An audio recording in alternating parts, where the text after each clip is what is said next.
Back home, religious leaders and elders in Isiolo County are now calling upon the Ministry of Interior to consider rearming the National Police reservists whose guns were withdrawn 2 years ago in order to contain the recent wave of attacks by armed bandits from neighboring counties. A recent spate of attacks in the region has led to the death of at least 19 people in the last month. In pastoral communities continues to escalate in Isiolo County. 4 herders have been killed in separate attacks in the last 48 hours in a conflict that revolves around the scramble for pasture and water for livestock. The death toll has risen to 19 people in the last few weeks alone.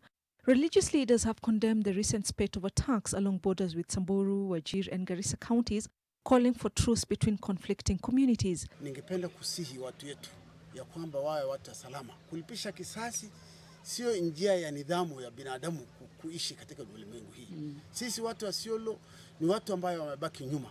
Hatukupata maendeleo. Sasa hii tunataka maendeleo. Hatutaki maneno ati pesa yote ile inakuja kwa maendeleo iende kwa insecurity, kwenda kutatua mambo ya salama. The leaders have also cautioned politicians against inflammatory statements that may worsen an already bad situation, urging members of public to also desist from publishing insightful statements on social media.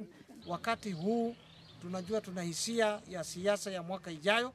Tafadhali sana vijana wetu ambao ndio wengi, isiwe hisia ya siasa itaweza kutugawanya. Tukatae, tudumishe amani, na wale ambao wanatafuta viti. Mwezi wa 8 mwaka ujao, kama hali itakaa bila ilivyo, tutakuwa na uchaguzi. Ndio ikawa kuna watu ambao wanaona hii itakuwa msaada kwao.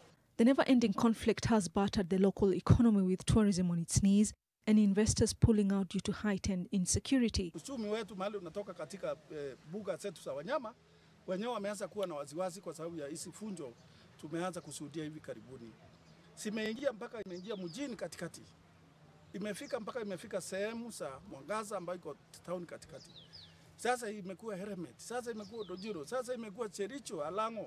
The leaders and elders have called upon the government to consider rearming National Police reservists to complement efforts by police officers whose number, they say, is not adequate to conduct meaningful patrols to thwart raids along the volatile borders. Tuko na kiangazi sasa.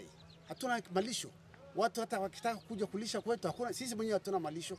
Vile mipango ifanywe ili kuwazuia ili kusitokee shida zaidi. Idadi ya askari ambao tuko nao hawatoshi kulinda mali yetu na vitu zetu, basi waweze kuhamu wale wanaitwa National Police reservists ambao tunajua sehemu hizi zetu waliweza kuponywa bunduki zao na majirani wetu wakabaki na bunduki. Residents from affected areas also want the government to establish police posts at strategic locations along the borders. Staying in northern Kenya, for residents of Wajir County, the search for justice is a long walk, quite literally. Unavailability of a high court in the region means most cases are heard elsewhere or not at all. Worse still, a multi-million shilling project that was to address the problem has stalled. Nuruddin Alboge with those details. Close to 400 million Wajir High Court building, financed by the World Bank through Judicial Performance Improvement Project, now stands abandoned by the contractor. Kulingana na vile mimi niko hapa karibu kila wakati najua ni nini inaendelea.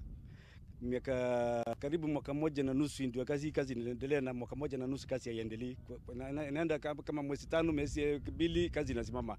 Mwezi 2 kazi inasimama. Mwezi 3 mara ya mwisho ilikuwa mwezi 6, na sasa bado karibu mwezi 4 kazi inasimama. Tunashinda kujua hii shida inatokana na contractor ama ni donors. The 4-story building was to be completed by November 2019, according to documents seen by NTV. Such installed projects are common in this county. Kuna kisima ambaye tulitoa ijengwe nyumba ya wanawake wa kujisaidia kukata nyama, yani nyama ya nyirinyiri ya Kisomali ya traditional, tulipea hawa. Ilijengwa nyumba nyingine ya kifahari huko ambaye imeworth karibu milioni 5. Mamalango zinatolewa, hakuna watchman, hakuna mtu anatumia, hakuna handovering, contractor amejenga, ametoroka, haijulikani. Wajir County is served by a magistrate court, and the nearest high court is in Garissa, which is hundreds of kilometers away. The search for justice is a long walk for locals. Ya Garissa na hii ilianzwa mara moja na ikamalizika huko. Garissa ilitumika tu miaka moja. Na hiyo wakati alipewa contract yake, barua yake niliona ni miezi 9 alipewa kumaliza hiyo contract. Na sasa hii anapita 4 years. Tunaomba serikali achukue hatua kutoka huyu contractor, kazi iendelee. Kama yeye hawezani, apeane contract mwingine achukue.